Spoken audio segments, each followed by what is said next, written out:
नमस्कार मित्रों, आरोग्य जीवन यात्रा में आप सबका स्वागत है। मैं doctor Rajesh Patel, naturopath doctor हूँ, योगा मास्टर हूँ और हम यहाँ नेचुरल डाइट सिस्टम यानी कि योगाहार पे बातें करते हैं। योगाहार यानी कि आहार का इंजीनियरिंग। मैं सिविल इंजीनियर हूँ, इसीलिए मैं हर बात को इंजीनियर के लॉजिक के साथ देखने का प्रयत्न करता हूँ। शरीर भी हमारा एक मशीन है, एक इंजन है, तो उसको इंजीनियरिंग की भाषा में समझाने का मेरा प्रयत्न होता है। तो ये आहार का इंजीनियरिंग का पूरा चार्ट है। इसमें मैंने शरीर के लिए शरीर सफाई, शरीर का खुराक, शरीर का स्वाद, शरीर को खाने का तरीका और शरीर को कौन से खुराक में से शक्ति मिलेगी, न्यूट्रिशन कहाँ से मिलेगा और शरीर को ठीक करने वाले कारीगर कहाँ से मिलेंगे, ये सारी बातें के टॉपिक ये चित्र में सारे लिखे हुए हैं। तो ये एक एक टॉपिक को आपको परफेक्टली समझना है तो आपको हमारी यूट्यूब चैनल पे जाना पड़ेगा और वहाँ योगाहार का पूरा कोर्स करके एक पूरा प्ले लिस्ट है, वो आप देख सकते हो। जो लोग नए हैं उनको मैं खास रिक्वेस्ट करूंगा कि योगाहार की यूट्यूब चैनल पे जाए। योगाहार का पूरा कोर्स है, वो एक एक करके वीडियो देखे और मेरी ये वीडियोस में बताई हुई बातें आपको अच्छी लगती है देखने के बाद तो आप अपने ग्रुप में दोस्तारों को शेयर कीजिए, जिससे वो लोग वो देखने के बाद अपने शरीर को ठीक रख पाए, बीमारी से बाहर आए।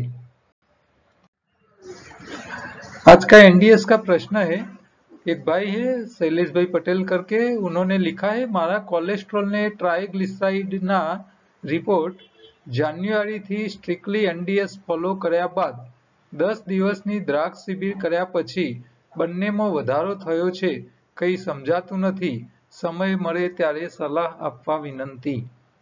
तो ये भाई बोल रहे हैं कि मैं करीब जनवरी से, तो अभी ये मार्च चालू हो गया है, 2-2.5 महीने से वो स्ट्रिक्टली एनडीएस फॉलो कर रहे हैं और उन्होंने 10 दिन की ग्रेप्स की शिविर भी अटेंड की है। जब उन्होंने जनवरी में उनके ब्लड रिपोर्ट करवाए थे तो यहाँ दोनों का फोटोज मैंने रखा है, उन्होंने मुझे भेजा था कि 21 जनवरी को उन्होंने रिपोर्ट करवाया था तो कोलेस्ट्रॉल उनका 177 था, ट्राइग्लिसराइड 148 था। हाँ, तो ये जो फिगर है वो 21 जनवरी का है। उन्होंने जनवरी से रिपोर्ट करने के बाद वो एनडीएस फॉलो कर रहे और 10 दिन की ग्रेप शिविर भी की।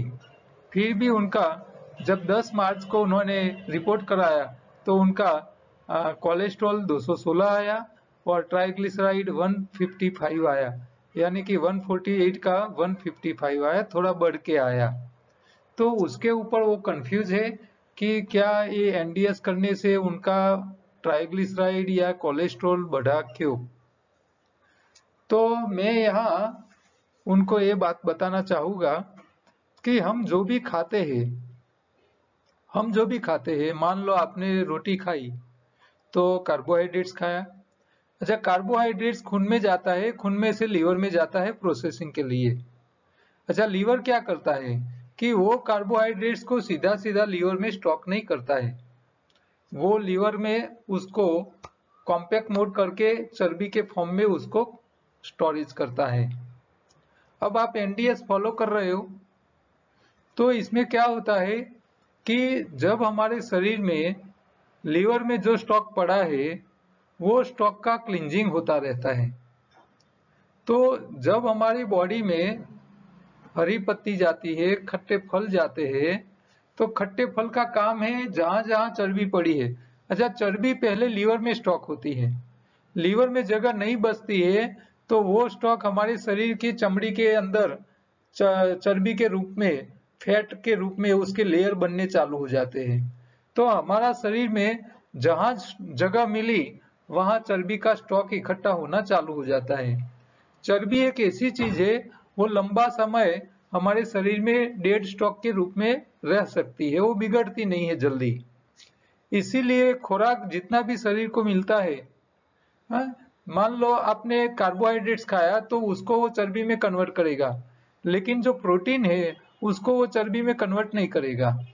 प्रोटीन एक ऐसी चीज है कि उसको चर्बी में कन्वर्ट करना मुश्किल है, वो नहीं हो सकता, तो शरीर उसको कर नहीं पाता है। इसीलिए प्रोटीन जो है वो शरीर को जितना जरूरत है हर रोज उतना एब्जॉर्ब कर लेता है, बाकी का जितना एक्स्ट्रा प्रोटीन आया वो सारा शरीर फेंक देती है, उसका स्टोरेज नहीं करती है। तो आपने आखिर पूरी जिंदगी जो डबल रिफाइंड तेल खाए हैं, हाँ, रिफाइंड ऑयल खाया है, उसका जो जो स्टॉक शरीर में पड़ा है वो सारा ये एनडीएस करने के हिसाब से वो टूटता है, उसका कचरा निकलता है। वो कचरा निकलेगा कहाँ? अब मान लो आपने खट्टे फल खाए तो आपके शरीर में जो स्टॉक फैट का था, चर्बी का स्टॉक था, वो उसका टूटता है, वो कचरा के रूप में टूटता है। टूटने के बाद जाता कहाँ है? तो खून में ही आता है। तो जो कचरा आपके शरीर में जहां भी है, लीवर में भी है, जहां भी है, वो कचरा टूटने का चालू हो जाता है। वो लीवर में या आपके चमड़ी के नीचे जहां चर्बी है वो टूटेगा, खून में आएगा, खून में उसका लेवल बढ़ेगा। तो आप जब ये प्रोसेस कर रहे हो, आपकी बॉडी क्लींजिंग हो रही है, और आप ये जब चेक करते हो तो शुरू में जो था तो वो डेड स्टॉक था, वो खून में नहीं था, क्योंकि आपने खाया वो सारा स्टोरेज हो गया, तो खून में तो बस दिखता नहीं है। अब आप खून का रिपोर्ट उस टाइम करोगे तो आपका कोलेस्ट्रॉल लेवल है, ट्राइग्लिसराइड लेवल जो है वो नॉर्मल दिख रहा है, जो भी है वो। लेकिन जैसा आपने खट्टा चालू किया, एनडीएस चालू किया, बॉडी की क्लींजिंग चालू हो गई, तो वो क्लींजिंग की जो प्रोसेस है उसमें वो ट्राइग्लिसराइड, कोलेस्ट्रॉल जो जमा पड़ा था वो खून में आ जाता है। अब खून में आता है तो खून में उसका लेवल बढ़ता है। तो अब लेवल बढ़ गया तो और आप चेक कराओगे तो आपका कोलेस्ट्रॉल और ट्राइग्लिसराइड लेवल बढ़ के आएगा। तो ये आपके लिए कोई जोखिम वाली बात नहीं है। आपके शरीर का जो कचरा निकल रहा है वो खून में आ रहा है और खून में से उसका निकाल होगा, शरीर उसको निकाल करेगी, चाहे यूरिन के रूप में, पसीना के रूप में बर्निंग करके निकालेगी, या कहीं ना कहीं उसका जुगाड़ कर लेगा शरीर। तो ये कचरा निकलने की प्रोसेस है, उससे आपको टेंशन लेने की जरूरत नहीं है। हमारा जो लीवर होता है वो सबसे इम्पोर्टेंट पार्ट है हमारे बॉडी का, और लीवर का काम ऐसा है कि जो जो एक्स्ट्रा आपके पास खुराक आ जाता है उसको वो प्रोसेस करने का, उसको स्टोरेज करने का, जरूरत पड़े तब स्टोरेज में से निकाल के खून में डालने का। आपकी जो पेशियां है, टिश्यू है, आपके शरीर के जितने सेल है, उसको जिंदा रहने के लिए अकेला ऑक्सीजन काम का नहीं है, उसको ग्लूकोज भी चाहिए, एनर्जी भी चाहिए जिंदा रहने के लिए। तो शरीर की पूरी एनर्जी हर सेल की और उसकी मैनेजमेंट करने की पूरी जिम्मेदारी लीवर की है। और वो एनर्जी जो ग्लूकोज के फॉर्म हम बोलते हैं उसको ग्लूकोज बोलते हैं। तो जो ग्लूकोज है वो हर सेल को पहुंचाने की जिम्मेदारी, और हर सेल में ग्लूकोज को बर्निंग करने के लिए जो ऑक्सीजन पहुंचाने की जिम्मेदारी है वो हमारा खून निभाता है, यानी कि हीमोग्लोबिन। तो ये लीवर जो है वो अलग अलग कैसे काम करता है यहाँ चित्र में लिखा है। हाँ, ब्लड के कॉम्पोजिशन जो है, जो जो तत्व है ब्लड के वो मैनेज करने का, न्यूट्रिशंस को प्रोसेस करने का, हाँ, पुराने जो आरबीसी सेल है, रेड ब्लड सेल, उसको खत्म करने का, शरीर में से जितना टॉक्सिन आ चुका है, खून में जितना टॉक्सिन इकट्ठा हुआ है उसको डिस्ट्रॉय, उसका बंधारण तोड़ फोड़ करके उसको नुकसान करने से बचाए ऐसे फॉर्म में उसको कन्वर्ट करने का। हाँ, आप जो दवाई खा रहे हो, अल्कोहल खा रहे हो, पी रहे हो, हाँ, जो भी खराब चीजें खा रहे हो, तो उसका भी ब्रेक डाउन करने की जिम्मेदारी आपकी लीवर संभालता है। हाँ, मेटाबॉलिक प्रोसेस, हमारे शरीर में करीब 500 से ज्यादा प्रकार की मेटाबॉलिक प्रोसेस होती है, तो सारा कंट्रोल आपका लीवर संभालता है। और आपके शरीर में जो कोलेस्ट्रॉल है, हाँ, उसका स्टोरेज करना, उसका फॉर्म बदलना, जरूरत के हिसाब से उसमें से ग्लूकोज में कन्वर्ट करने का, हाँ, एनर्जी के रूप में, हाँ, और एक्स्ट्रा एनर्जी आपके खून में है तो उसको पकड़ के स्टोरेज कर लेने का, ये सारी सिस्टम की जिम्मेदारी आपका लीवर संभालता है। तो लीवर जो है वो हमारे शरीर का बहुत इंपॉर्टेंट पार्ट है और लीवर का क्लींजिंग होता रहना चाहिए। हाँ, लीवर, ये एनडीएस में लीवर क्लींजिंग हो रहा है, लीवर की क्लींजिंग हो जाती है। कई लोग कई डॉक्टर होते हैं जो सिर्फ बॉडी की क्लींजिंग के ऊपर काम करते हैं। आपने शायद डॉक्टर पीयूष सक्सेना का नाम सुना होगा, और नहीं सुना है तो उसके यूट्यूब ऊपर आप डॉक्टर पीयूष सक्सेना नाम लिखोगे तो वो डॉक्टर एक नेचुरोपैथ डॉक्टर है। उन्होंने बॉडी की क्लींजिंग के लिए, शरीर के हर एक पार्ट्स को क्लींजिंग करने के लिए उन्होंने इसकी थेरापी दी हुई है। तो नेचुरल तरीके से आप कैसे लीवर क्लींजिंग कर सकते हो उसके ऊपर उन्होंने बहुत अच्छा काम किया है। लेकिन वो एनडीएस नहीं कराते हैं, वो क्या करते हैं, व्यक्ति नॉर्मल लाइफ जी रहा है, खाना पीना जो तीनों टाइम खाता है, पकाया खाता है, सब कुछ कर रहा है, तो उनके शरीर में से क्लींजिंग कैसे करनी और फिर वो कैसे ठीक कर रह पाते हैं, उसके ऊपर उन्होंने लीवर क्लींजिंग का प्रोग्राम दिया हुआ है। तो उनका जो लीवर क्लींजिंग का प्रोग्राम होता है वो जरा हाई डोज वाला होता है। हम एनडीएस करने वाले को लीवर क्लींजिंग के लिए थोड़ा लो डोज का लीवर क्लींजिंग बताते हैं। तो मेरा जो 299 299 नंबर वाला वीडियो था वो लीवर क्लींजिंग वाला था, वो आप एक बार देख सकते हो। तो ये भाई साहब को मैं बोलूंगा, आप चिंता मत कीजिए, आपके शरीर का कचरा निकल रहा है, वही आपके रिपोर्ट में बढ़ा हुआ है। आप एनडीएस चालू रखिए, एनडीएस को बंद करने की जरूरत नहीं है, क्योंकि ये जब हम ये एनडीएस चालू करते हैं तो पहला काम तो शरीर का कचरा निकलना शुरू हो जाता है। और हमारे शरीर में बीमारी तभी आती है जब कचरा ज्यादा इकट्ठा हो जाता है। कचरे के कारण बीमारी आई है, तो पहला काम तो कचरा निकालना ही करना पड़ेगा। तो एनडीएस का काम ही पहला कचरा निकालने का है। कचरा निकल जाने के बाद जो जो स्पेयर पार्ट में खामियां है, रिपेयरिंग मांग रहा है, तो रिपेयरिंग करने का दूसरा काम है। पहला कचरा निकालना है, फिर रिपेयरिंग का काम है। तो एनडीएस का काम ही यही है कि कचरा निकालो फिर उसको रिपेयर करो। तो कचरा निकलने की जो प्रोसेस चलती है तब तक ये रिपोर्ट में आगे पीछे रहेगा। कई लोग एनडीएस स्टार्ट करते हैं तो 2 4 6 दिन लगता है, तो 2 4 6 दिन में किसी को चमड़ी में खुजली आनी चालू हो जाती है। अब उसको खुजली की बीमारी थी ही नहीं, लेकिन चमड़ी में खुजली आ गई।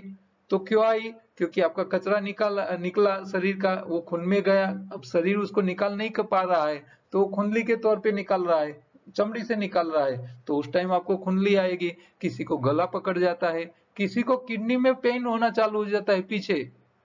हाँ, एनडीएस चालू करने के बाद किसी को किडनी में स्टोन की पेन चालू होती है, तो वो बोलता है कि भाई मुझे तो एनडीएस करने के बाद मुझे तो पथरी हो गई।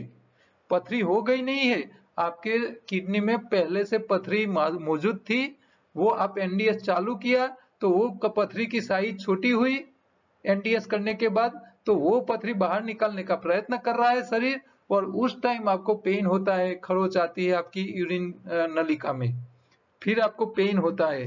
तो कई लोगों को 15 दिन, महीने, 1.5 महीने में कई किसी को ऐसी भी सिम्टम्स आ जाती है। तो ये इसका मतलब यही है, आपके शरीर की सफाई हो रही है वो, तो ये आपके लिए पॉजिटिव सिग्नल है कि आपको पता चल रहा है कि ऐसा कुछ नया हो रहा है। इसका मतलब क्या है? आपका शरीर में कुछ काम हो रहा है। ठीक है, तो ऐसी कुछ सिम्टम्स आती है तो उससे घबराना नहीं है। जब ऐसे कोई सिम्टम्स आ जाए, गला पकड़ जाए, खुजली बढ़ जाए, एनडीएस करने के बाद कहीं पेन बढ़ जाए किडनी में, तो उस टाइम आपको खाना पीना थोड़ा कच्चे में कम कर लेना है।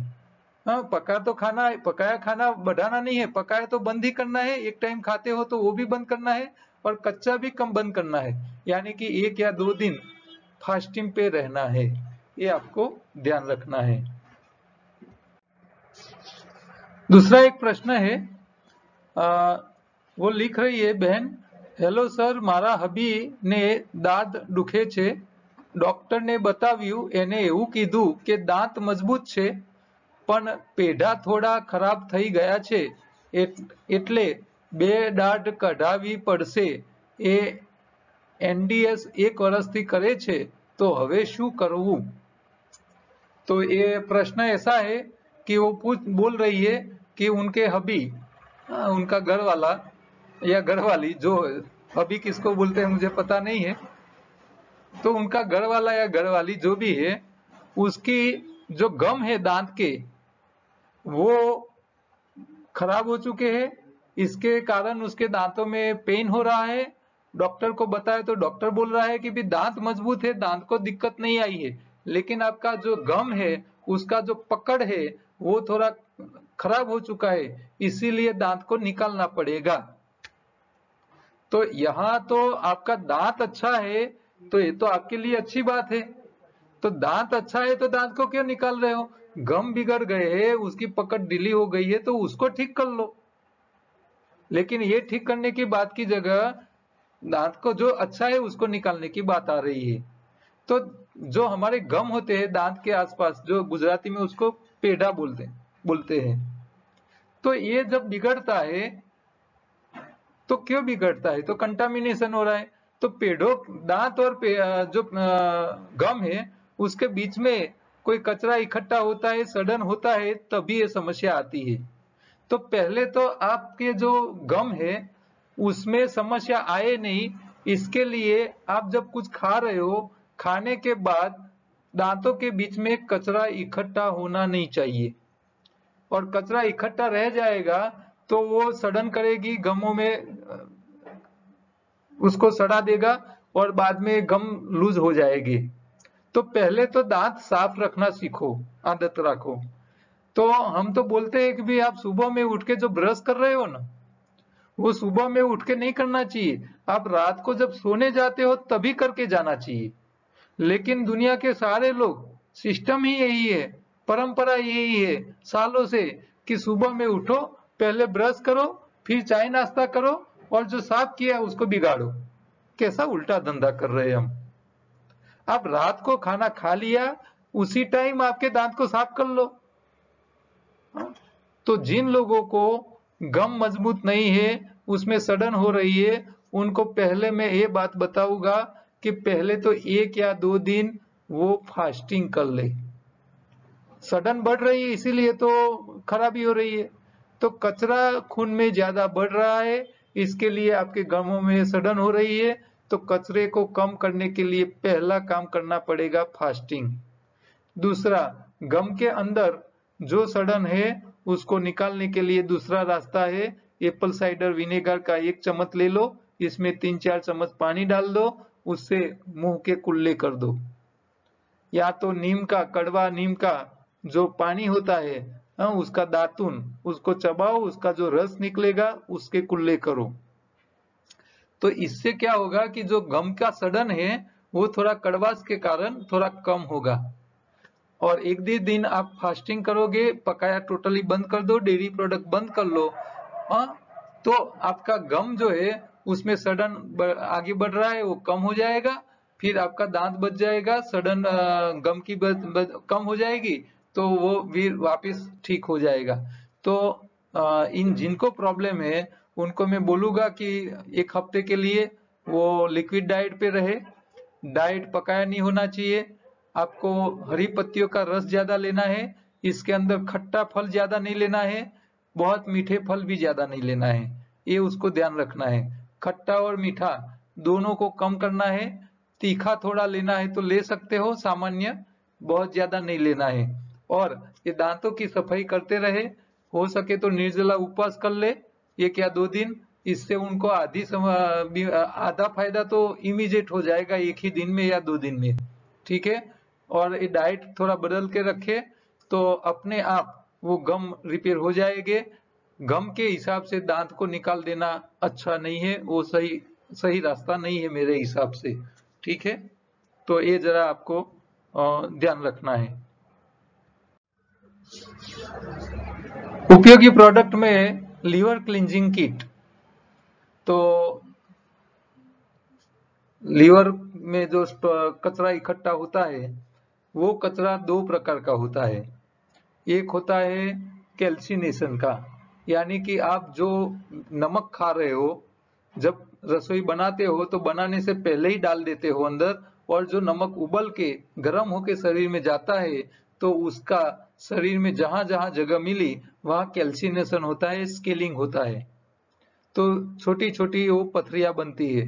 तो वो कैल्सिनेशन सफेद रंग की पथरियों में कन्वर्ट होता है, वो लीवर में वो होता है। कई बार हमारे खून की नलिकाओं में कैल्सिनेशन होता है, तो हृदय की जो आर्टरीज होती है उसके अंदर स्केलिंग होने के कारण, क्षार जमा होने के कारण वो कड़क हो जाती है, उसकी फ्लेक्सिबिलिटी कम हो जाती है। तो कैल्सिनेशन हृदय में भी हो सकता है, आपके लीवर में भी हो सकता है। दूसरा कचरा होता है रिफाइंड तेल। रिफाइंड चीजें, जो चर्बी रिफाइंड खाई है आपने, उसके ब्लॉकेज गट्ठे हो जाते हैं, चर्बी के गट्ठे हो जाते हैं, जिसको हम ब्लॉकेज बोलते हैं। तो वो तेल के है, चर्बी के है। तो गट्ठे दो प्रकार के होते हैं ब्लॉकेज, एक कैल्सिनेशन वाले क्षार के, दूसरे चर्बी युक्त। तो ये दोनों प्रकार के कचरे का जमावट आपके लीवर में सबसे पहले होता है। लीवर बड़ी साइज का होता है, कचरा अंदर इकट्ठा होता रहता है, लेकिन उससे हमको इतनी बॉडी के ऊपर सिम्टम्स एकदम नहीं आती है। लेकिन आपके हृदय की नलिकाएं, हृदय को सप्लाई करने वाली खून की जो नलिकाएं पतली छोटी छोटी 2-3 mm की होती है, उसके अंदर जब ये कचरा इकट्ठा हो जाता है, तब आपका बीपी बढ़ जाता है, हार्ट अटैक आ जाता है, तो वो सिम्टम्स जल्दी दिखा देता है। लेकिन लीवर में जो कचरा होता है उसका सिम्टम्स आपको बहुत देर, काफी बीमारी आ जाने के बाद दिखता है। तब तक पता नहीं चलता है कि लीवर बिगड़ चुका है, बिगड़ रहा है। ठीक है, तो ये लीवर के अंदर जो जो कचरा इकट्ठा हो रहा है, आपकी खून की नलिकाओं में जो कैल्सिनेशन हो रहा है, गट्ठे जो चर्बी युक्त चर्बी के गट्ठे हो रहे हैं, तो वो सारी की सफाई करने के लिए ये लीवर क्लींजिंग का काम बहुत अच्छा है। उसका किट हमारे पास उपलब्ध है। इसमें दो चीज हम देते हैं, ऑलिव ऑयल 200 ml होता है और 50 ग्राम हम एप्सम सॉल्ट देते हैं। तो ये दोनों चीज आप हमारे पास से मंगवा सकते हो। इसका क्लींजिंग का प्रयोग कैसे करना है उसका पूरा वीडियो मेरा 299 नंबर का जो वीडियो है एपिसोड, वो लीवर क्लींजिंग के ऊपर है। जो लोग एनडीएस नहीं करते हैं उनको ये डॉक्टर पीयूष सक्सेना का जो प्रयोग है वो कर लेना चाहिए, एनडीएस नहीं करने वाले को। और जो एनडीएस करते हैं, ऑलरेडी अपनी सफाई थोड़ी कर चुके हैं, उन लोगों को मेरा जो वीडियो है उसमें मैंने थोड़ा कम इंटेंसिटी वाला, बहुत ज्यादा तेज वाला प्रयोग नहीं बताया है, थोड़ा लो इंटेंसिटी वाला है। तो आपको वो प्रयोग थोड़ा, आपको थोड़ी इसके जो प्रयोग करने के टाइम सिम्टम्स जो आने चाहिए बॉडी के ऊपर, वो थोड़े कम आएंगे या नहीं आएंगे। लेकिन डॉक्टर पीयूष सक्सेना का जो प्रयोग है वो तो थोड़ा हैवी डोज वाला है, तो इतना हैवी मैं सजेस्ट नहीं करता हूँ। तो आप ये लीवर क्लींजिंग किट हमारे पास से दोनों चीज मंगवा सकते हो, ये पूरे किट आ जाएगी। इसमें एप्सम सॉल्ट अच्छी क्वालिटी का मिल जाएगा और वर्जिन ऑयल वाली मिल जाएगा। तो ये हमारी प्रोडक्ट काम की है। और जो एनडीएस करते हो उसको भी प्रयोग करना चाहिए, नहीं करते हो उसको भी प्रयोग करना चाहिए, क्योंकि सफाई का काम जो है वो तो हर व्यक्ति को करना चाहिए। ठीक है, आज आप 25 साल का कोई जवान लड़का का भी आप हृदय का चेक कराओ, तो आपके हृदय के अंदर 25 साल जुआन का, उसके अंदर भी 25% ब्लॉकेज मिल जाएगी। क्यों? क्योंकि आज जुआन लोग जो खा रहे हैं, हमारा खुराक ही रिफाइंड तेल का हो चुका है। रिफाइंड चीजें बहुत खाते हैं हम, तो रिफाइंड तेल जितना खा रहे हो वो सारा शरीर में कचरा जमावट होता ही रहता है। और आजकल जुआन लोग हार्ट अटैक में मर रहे हैं। पिछली साल अहमदाबाद में एक बॉडी बिल्डर था, 42 ईयर्स का था, 42 साल का जुआन लड़का बॉडी बिल्डर था, हर रोज 4 घंटा एक्सरसाइज करता था, हर रोज का 4 घंटा, फिर भी वो हार्ट अटैक में मर गया था। क्यों? क्योंकि खुराक हमारे रिफाइंड हो चुके हैं, नेचुरल खुराक हम खाते ही नहीं है। तो मैं इसीलिए सबको ये नेचुरल डाइट सिस्टम में कहता हूँ कि आप पूरे दिन में जितना खुराक खाते हो उसमें आधा से कम पकाया होना चाहिए और आधा से ज्यादा आपका खुराक नेचुरल होना चाहिए, अनकुक होना चाहिए, बिना पकाया वाला कच्चा होना चाहिए। तो आपके शरीर में समस्याएं आने के चांसेस बहुत कम रहेंगे, बहुत कम। मैं ऐसा नहीं बोल रहा हूँ 100% कच्चे पे रह पाते हो तो इससे अच्छा कुछ नहीं है। लेकिन हमारा मन है, भगवान ने अवतार दिया है मजा करने के लिए, थोड़ी मजा भी लेनी है, तो थोड़ी मजा ऐसी नहीं हो जाए जो सजा में कन्वर्ट हो जाए। तो आप आधा से कम पकाया खाइए, आधा से ज्यादा कच्चा हर रोज खाइए, तो शरीर में समस्याएं आएगी नहीं। काम की बात है, मैं एक गुजराती में કહેવત છે કે પાણીની માટલી, દવાની બાટલી અને તૂટેલી ખાટલી, એ છેલ્લી સંપત્તિ આટલી, तो शा माटे हाय हाय आटली। तो ये प्रास के साथ ये पूरा मजाक वाला एक वाक्य है। एक बता रहा है कि पानी का मटका, दवाई की बाटली, बोतल, टूटेली खटली यानी टूटा हुआ चारपाई, आखिरी दौर की ये इतनी संपत्ति, तो फिर पूरी जिंदगी क्यों हाय हाय करते हो। हाँ, जो लोग करोड़ों इकट्ठा करते हैं वो लास्ट में भी तो पानी की માટલી, દવાની બાટલી ने टूटेली खाटली અને છેલ્લી संपत्ति आटली, तो उसके अलावा सारा इकट्ठा किया हुआ कोई उपभोग कर सकता नहीं है, वो दूसरों के लिए इकट्ठा करके चला जाता है। तो जो आप कर रहे हो आपके जीवन के लिए पहले होना चाहिए, आपके शरीर को, आपके आत्मा को आनंद मिले ऐसा पहला करो। हाँ, शरीर अच्छा है तो स्वर्ग का सुख है, आप स्वर्ग में जी रहे हो, और शरीर में बीमारी है तो आपके लिए जीते जी यही नरक है। हाँ, स्वर्ग और नरक ऊपर कहीं नहीं है, आपकी जीवन ही आपका स्वर्ग, आपका नरक है।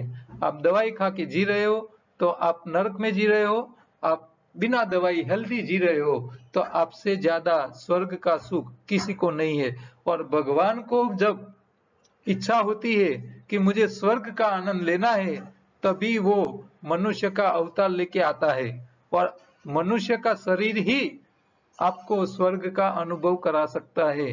हाँ, जब अनुभव इंद्रिय नहीं होगी तो अनुभव कैसा होगा। आप शरीर छोड़ दोगे तो आत्मा निकल गया, तो आत्मा को तो नहीं आंख है, नहीं नाक है, नहीं मुंह है, नहीं जीभ है, नहीं कान है, नहीं चमड़ी है, तो फिर वो अनुभव कैसे करेगा। अनुभव करने के लिए इंद्रिय चाहिए, तो इंद्रिय से ही अनुभव का आनंद ले सकते हो। तो भगवान भी जब ऐसा सोचता है कि मुझे मजा लेनी है तो मनुष्य का अवतार लेके आता है और आनंद करके फिर वापस चले जाते हैं। तो आपको जो अवतार मिला है, जो शरीर दिया है ऊपर वाले ने, उसको संभालिए, आनंद पूर्वक जिए, मजा ही है, स्वर्ग ही है, कहीं और नहीं है। कई धर्म वाले ऐसा सिखाते हैं कि आप यहाँ ऐसा काम करो और आपको स्वर्ग का सुख बाद में मिलेगा, तो ऊपर कुछ मिलने वाला नहीं है, अभी जीते जी ही जो आनंद लेना है वो ले लो। लेकिन ऐसा न मत करो कि आपके शरीर को वो आनंद में, शरीर को आनंद ना आए। शरीर को आनंद पहले आना चाहिए, फिर आत्मा को। तो शरीर जब ठीक रहेगा, शरीर साफ रहेगा, तो अंदर रहने वाला आत्मा भी आनंद में रह पाएगा। हाँ, आप जो घर में रहते हो वहां गंदगी के ढेर रहेंगे तो आपको अच्छा लगता है क्या? नहीं लगेगा। तो आप जब पकाया खाते रहते हो तो शरीर के अंदर कड़ा कुचरा डालते रहते हो, तो आपके आत्मा को चारों साइड गंदगी ही दिखेगी, तो वो कैसे आनंद में रह पाएगा? उसको आनंद मिलेगा ही नहीं। तो बस यही बातें समझनी है, योगाहार में, एनडीएस में यही बातें समझनी है। शरीर को साफ रखो, हाँ, आत्मा अपने आप आनंद में रहेगा और आप स्वर्ग का सुख पाओगे। हमारी निःशुल्क शिविर चालू हो चुकी है।